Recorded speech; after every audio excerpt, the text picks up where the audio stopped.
Hello, friends, welcome back to Venus Educators. It's day 14 of your 90 Days 90 Marks Challenge.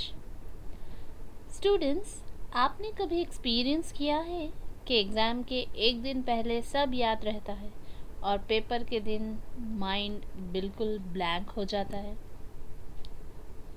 ये कभी किसी पुरानी poem या नंबर को अचानक याद कर लिया? यही तो है मेमोरी और फॉरगेटिंग का मैजिक। तो आज का हमारा कॉन्सेप्ट भी यही है, मेमोरी एंड फॉरगेटिंग। वीडियो को एंड तक ज़रूर देखें क्योंकि हम लास्ट में PYQs करेंगे और आप मुझे आज के कमेंट में बताएंगे कि आपने कौन सा टॉपिक अचानक से याद किया और किस एग्ज़ाम में आपने सब कुछ भूल गए। ठीक है, तो चलिए स्टार्ट करेंगे आज का कॉन्सेप्ट। मेमोरी वो मेंटल पावर है जिससे हम अपनी सीखी हुई बातें याद रखते हैं और जब ज़रूरत हो तब रिकॉल कर लेते हैं। ठीक है, so memory is the mental ability to store, retain and recall past experiences और इंफॉर्मेशन व्हेन रिक्वायर्ड। यानी जब कभी भी आपको कुछ बातें याद करने की ज़रूरत होती है, आप उसको दोबारा से रिकॉल कर पाते हैं। उसी ताकत को हम, या फिर ऐसे कहेंगे, उसी दिमागी ताकत को हम क्या कहेंगे? मेमोरी कहेंगे, यादाश्त, है ना। तब देखिए आप, और जब हम कुछ सीखते हैं वो दिमाग में स्टोर हो जाता है और जब याद करते हैं वही मेमोरी का काम करती है। ठीक, विदाउट मेमोरी लर्निंग इनकम्प्लीट है ना।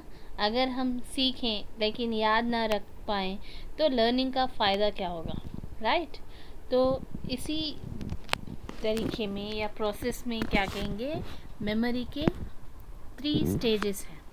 ओके, ये बहुत इम्पोर्टेंट है, इसमें से क्वेश्चन पूछे जाते हैं। तो देखेंगे कि मेमोरी की 3 स्टेजेस होती क्या हैं। सबसे पहला है लर्निंग और एनकोडिंग। इसमें क्या होता है? Receiving end understanding new information. यानी जब हम नई बातें समझते हैं तो ये आपका लर्निंग या एनकोडिंग कहलाता है। एग्जाम्पल, आप कोई पोएम या ग्रामर रूल पहली बार सुन रहे हैं। Okay, for the first time आपको कोई चीज़ सुनाई दे रही है, आप कहेंगे उसको लर्निंग और डी एनकोडिंग, राइट। नेक्स्ट आपका आता है रिटेंशन, स्टोरेज। ओके, रिटेंशन या स्टोरेज, जब वो इन्फॉर्मेशन दिमाग में कुछ टाइम के लिए स्टोर रहती है। ओके, तो ये क्या है? रिटेंशन या स्टोरेज कहलाता है। फॉर एग्जाम्पल, जैसे आप किसी टेस्ट के लिए पोएम याद कर लिए, right, remembering that poem for a test. या फिर एकदम से कहेंगे कि मैंने आपको कुछ फ़ोन नंबर लिखवा दिया, तो आपकी वो मेमोरी में थोड़ी देर के लिए रिटेन हो गया। ओके, फॉर सम टाइम बता रहे हैं ना, तो स्टोरेज कितनी देर के लिए है? आपके दिमाग में कुछ ही देर के लिए रहता है। थर्ड स्टेज आता है आपका रिकॉल और रिट्राइवल। तो ये कैसी होती है? देखिए, आपने जब एग्ज़ाम में ये किसी क्वेश्चन पे वो याद आ जाता है, जैसे आपने कोई क्वेश्चन पढ़ा एग्ज़ाम के पेपर में, देन आप उसको याद कर रहे हैं, उसको वापस ले आ रहे हैं अपने दिमाग में जो आपने पढ़ा हुआ था। ठीक है, तो इसका एग्ज़ाम्पल, जैसे भी कोई भी आपने आंसर याद किया हो, कोई पोएम याद की हो, आप दोबारा से उसको पढ़ रहे हैं जैसे कि आपने ऑलरेडी पढ़ा हुआ है। ठीक है, इतनी बात क्लियर है। अब हम नेक्स्ट में जाएंगे। नेक्स्ट हमारा है टाइप्स ऑफ मेमोरी। सो अभी यहाँ पे एक इम्पॉर्टेंट बात समझते हुए जाएंगे। If any stage fails, learning can not be recalled, that's where forgetting occurs. तो ये जो प्रोसेस है, पहले हम सुनेंगे, फिर कुछ टाइम के लिए उसको रिटेन करेंगे, स्टोरेज रहेगा अपने माइंड में, देन आप उसको रिकॉल या रिट्राइवल भी कर सकते हैं जब कभी भी आपको ज़रूरत होती है। इस प्रोसेस को हम मेमोरी कहेंगे। या इन तीनों में से कोई एक स्टेज आप फेल हो जाते हैं, या तो आपने सुना नहीं, या तो आपने स्टोर किया नहीं, या फिर आपने रिकॉल करने पे फेल हो गए, तब आप क्या बोलेंगे कि ये फॉरगेटिंग है। ठीक है, इतनी बात सीधी है कि जब कुछ याद नहीं है इसका मतलब आप भूल गए, राइट। तो याद करने की प्रोसेस कैसी है आपकी? पहले आप सुनेंगे, सीखेंगे, फिर आप उसको रिटेन करेंगे, स्टोर करेंगे, ओके, देन उसको रिकॉल करेंगे। जैसे हमने एक फ़ोटो क्लिक किया, ओके, फ़ोटो क्लिक करना क्या है आपका? जैसे आप स्नैपचैट में लेते हैं फ़ोटोज़, स्पेशली स्नैपचैट, क्योंकि स्नैपचैट में आप जब तक सेव बटन क्लिक नहीं करेंगे आपकी फ़ोटो सेव नहीं होगी, राइट। तो आप जब स्नैपचैट में एक फ़ोटो क्लिक करेंगे वो आपका लर्निंग और एनकोडिंग में आएगा। जब आपका सेव बटन दबाएंगे, आप क्लिक करेंगे, तब रिटेंशन या स्टोरेज के कैटेगरी में आएगा। जब आप किसी को रीसेंड करने के लिए उसको क्लिक करेंगे तो आपका रिकॉल और रिट्राइवल में आएगा। ठीक है, इतनी बात क्लियर है।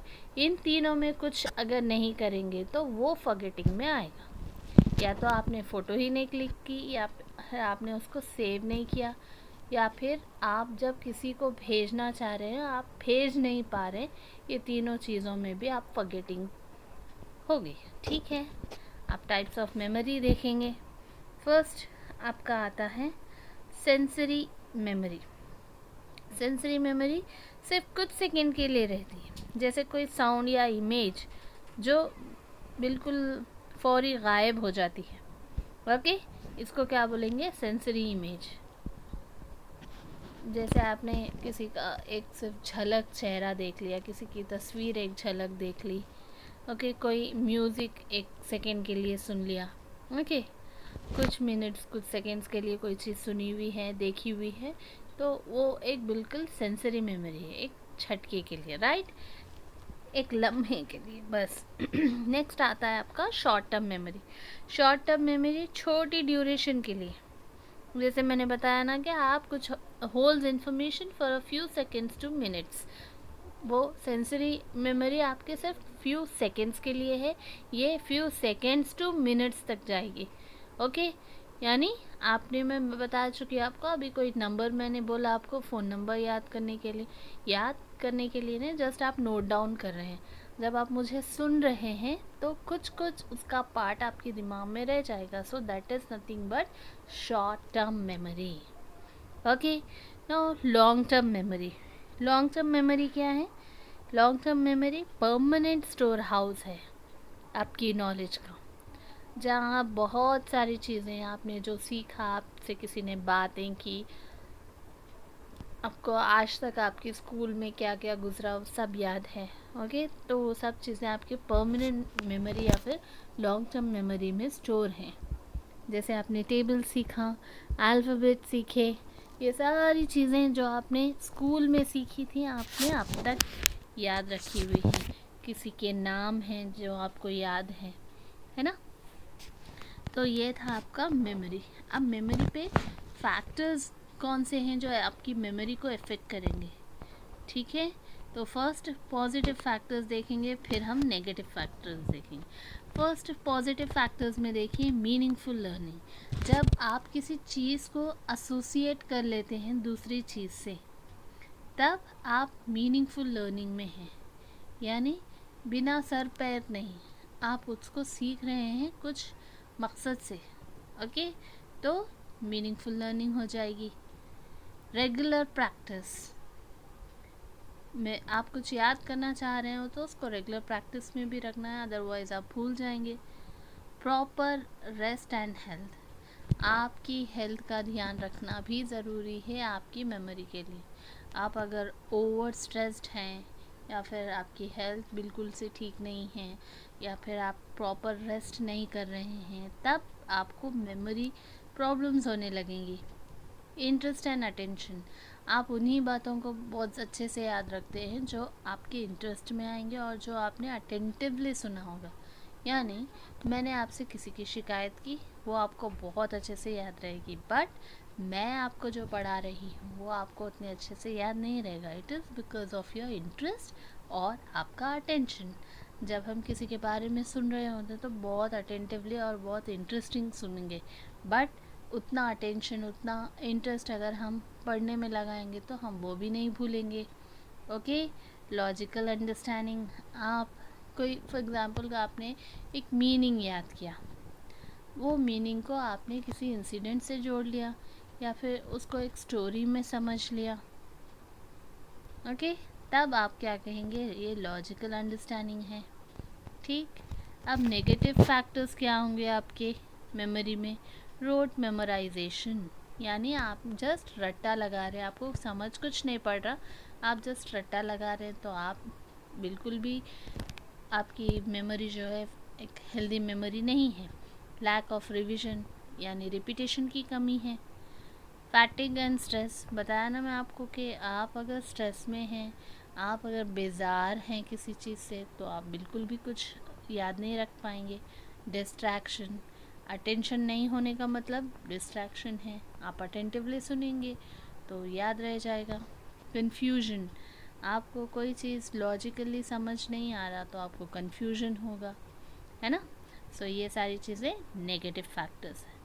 अब हम टाइप्स ऑफ रिकॉल देखेंगे। रिकॉल किस किस तरीके से करेंगे आप?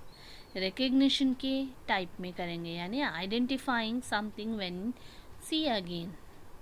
अब रिकग्निशन यानी अभी आप किसी से मिली थी, लाइक आपकी कोई क्लासमेट है, ओके, फिर आप उनको 1-2 साल के बाद फिर मिलेंगी तो आप उनको पहचान लेंगे, अरे हमने तो साथ में बीएड किया था, लाइकवाइज। तो ये क्या है, आपका रिकग्निशन है। ये पढ़ाई में भी आप कोई चीज़ देखेंगे, अच्छा हाँ मैंने इनके बारे में पढ़ा था ऑलरेडी। ऑलराइट, सो ये क्या है, आइडेंटिफाइंग समथिंग, रिकग्निशन।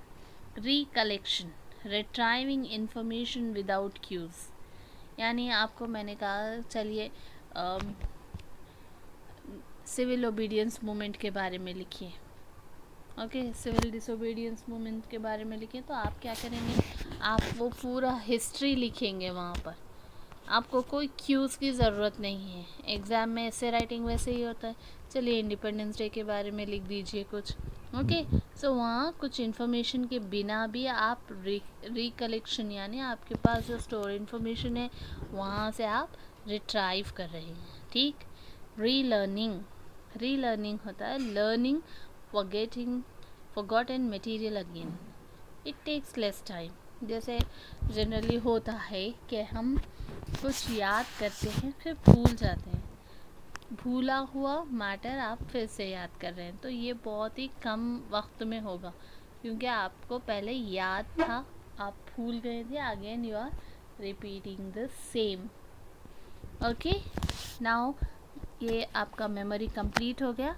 अब हम बढ़ते हैं फॉरगेटिंग की तरफ। फॉरगेटिंग क्या है? फॉरगेटिंग मीनिंग एंड कॉजेस देखते हैं पहले।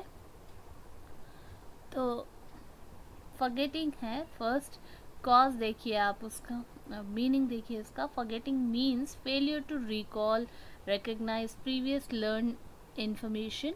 It doesn't mean total loss. Sometimes the information is there but cannot be accessed, है ना। तो भूलना क्या होता है? फॉरगेटिंग का मतलब सीखी हुई बात को याद ना कर पाना। ओके, अभी हमने ऊपर भी पढ़ा था कि जब अगर आप कोई बात सीख नहीं रहे हैं या फिर उसको स्टोर नहीं कर रहे हैं या फिर आप इसको रिकॉल करने में फेल हो रहे हैं, इसका मतलब है कि आप भूल गए हैं या फॉरगेटिंग है। ओके, सो भूलना क्या होता है? फॉरगेटिंग का मतलब सीखी हुई बात को याद ना कर पाना, या तो ये इरेज नहीं होती, सिर्फ एक्सेस नहीं होती। ओके, आपके माइंड में, सबकॉन्शियस माइंड में कहीं ना कहीं वो अभी भी स्टोर है, बट आपका एक्सेस नहीं हो पाता, आपकी ज़बान से आपके दिमाग में बात नहीं आ पाती। ओके, ठीक है। नेक्स्ट थिंग है आपका कॉजेस ऑफ फॉरगेटिंग। तो फर्स्ट कॉज ऑफ फॉरगेटिंग देखिए, ये भी टेट फोकस्ड है, मैंने ब्रैकेट में दिया रखा है, देख लीजिए। तो lack of use, information not revised or practiced is forgotten। अभी हमने ऊपर भी पढ़ा था, जिन चीज़ों को आप रिवाइज नहीं करेंगे, प्रैक्टिस नहीं करेंगे, ऑब्वियसली आप उनको भूलेंगे ही भूलेंगे, राइट। नेक्स्ट आता है आपका इंटरफ्रेंस। इंटरफ्रेंस यानी पुरानी नॉलेज नई में इंटरफेयर करती है। जैसे उर्दू लिखने की आदत होने पर इंग्लिश में गलत लिखना, और इंग्लिश की आदत होने पर उर्दू में गलतियाँ करना, है ना। तो पुरानी नॉलेज नई नॉलेज में इंटरफेयर करती, ये इंटरफेरेंस बोलते हैं आप, ओके। इसमें दो किस्म की है, एक प्रोएक्टिव, एक रिएक्टिव। प्रोएक्टिव पुरानी नॉलेज नई नॉलेज में इंटरफेयर करना, retroactive new learning affects old. तो बिल्कुल दोनों एक दूसरे के ऑपोजिट है। फर्स्ट प्रोएक्टिव में old learning affects the new one, and retroactive में new learning affects the old. Next we have displacement, okay. Displacement क्या होता है, शॉर्ट टर्म मेमोरी में न्यू इन्फॉर्मेशन आके पुरानी को पुश कर देती है, ओके। क्या होता है इसमें, शॉर्ट टर्म मेमोरी में न्यू इन्फॉर्मेशन आने के बाद पुरानी को पुश कर देती है। जैसे आपका पुराना डेटा हट जाता है और नया डेटा आ जाता है, ओके। अभी हम बच्चों में भी देखेंगे, बच्चों को जब आप सेंटेंस फॉर्मेशन या कॉम्प्लेक्स ग्रामर की तरफ लेके जाएंगे तो वो सिंपल ग्रामर के डेफिनेशंस भूल जाते। सो ये क्या हो गया, नया डेटा आया तो पुराना डेटा पुश आउट हो गया, okay. Next emotional causes. Emotional causes क्या क्या हो सकते हैं आपके, anxiety, fear, tension, reduce recall. तो ये जनरली आप जब स्टेज पे होंगे, आपको स्टेज फियर है, आप स्टेज पे होंगे तो आप अपनी स्पीच भूल जाएंगे, ओके। तो ये क्यों भूल जाएंगे, क्योंकि ये आपका इमोशनल कॉज है, ठीक है। इतनी बात क्लियर है। नेक्स्ट आपका आता है रिप्रेशन। रिप्रेशन का मतलब क्या होगा, दिमाग अनप्लीजेंट चीज़ें भूल जाता है। जैसे हम जनरली अपने लव्ड वंस की डेथ होने के बाद ऑटोमेटिकली कुछ दिन के बाद भूलने लगते हैं। सो ये आपका होता है forgetting unpleasant memories. Mind intentionally do that, ठीक है, वांटेडली करता है दिमाग। देन आपका पुअर अटेंशन। पुअर अटेंशन किसको बोलेंगे, जब आप कोई चीज़ दिलचस्पी से नहीं सुनेंगे, अटेंटिवली नहीं सुनेंगे, डेफिनेटली आप भूल जाएंगे, ओके। सो एक बहुत ही इम्पोर्टेंट कर्व आपको यहाँ याद रखना है, एबिंगल्स कर्व, जो कि आपको फॉरगेटिंग कर्व बता रहा, ठीक है। तो साइकोलॉजिस्ट एबिंगल्स ने बताया कि फॉरगेटिंग पहले फास्ट होती है, फिर धीरे धीरे स्लो हो जाती है। मतलब सीखने के बाद अगर रिवाइज नहीं करते तो सबसे ज़्यादा लॉस पहले 24 घंटे में होगा। So revision is equal to retention. ये जो कर्व आपको स्क्रीन पर दिखाई दे रहा है वो है एबिंगस कर्व। इन्होंने क्या बताया आपको, फॉरगेटिंग जो है पहले फास्ट होती है, फिर धीरे स्लो हो जाती है। क्यों स्लो हो जा रही है, क्योंकि आप इसको रिविजन कर रहे हैं। बार बार पढ़ने से आपकी भूलने की जो ताकत है वो कमज़ोर होती जा रही, ठीक है। इतनी बात। तो एबिंगस ने यही बताया कि जैसे जैसे आप उसको रिवाइज करते रहेंगे, भूलने की स्पीड जो है वो कम हो जाएगी। सो उन्होंने एक सिंपल फार्मूला दिया, revision is equal to retention, okay. Next आपका एजुकेशनल इम्प्लीकेशंस देखिए। Learning should be meaningful and logic, okay. Learning कैसी होनी चाहिए, मीनिंगफुल होनी है, लॉजिकल होनी चाहिए, जब ही आपका मेमोरी जो है स्ट्रॉन्ग रहेगी। नेक्स्ट आपका revision and practice help to strengthen memory, okay. Revision and practice के ज़रिए आप मेमोरी को स्ट्रॉन्ग करेंगे। थर्ड आपका आता है interest and motivation improve recall, okay. आपका स्ट्रॉन्ग मोटिवेशन होना चाहिए, इंटरेस्ट होना चाहिए, तभी आपका इम्प्रूवमेंट, रिकॉल की जो स्ट्रेंथ है वो इम्प्रूव होगी। Avoid overloading students with too much information. बच्चों को हद से ज़्यादा भी आप मैटर नहीं देंगे, कंटेंट नहीं देंगे जो कि वो भूल सकते हैं, ओवरलोड नहीं करेंगे। Use visuals and real life examples to create long term memory. जब आप किसी चीज़ को किसी रियल लाइफ एक्सपीरियंस से जोड़ देते हैं तो मेमोरी रिटेंशन बहुत देर तक रहेगा। स्पेसिंग मेथड आपको एक पोमोड्रोमो टेक्निक के बारे में बताता है, यानी आपका अटेंशन स्पैन होता है 30 मिनट्स का।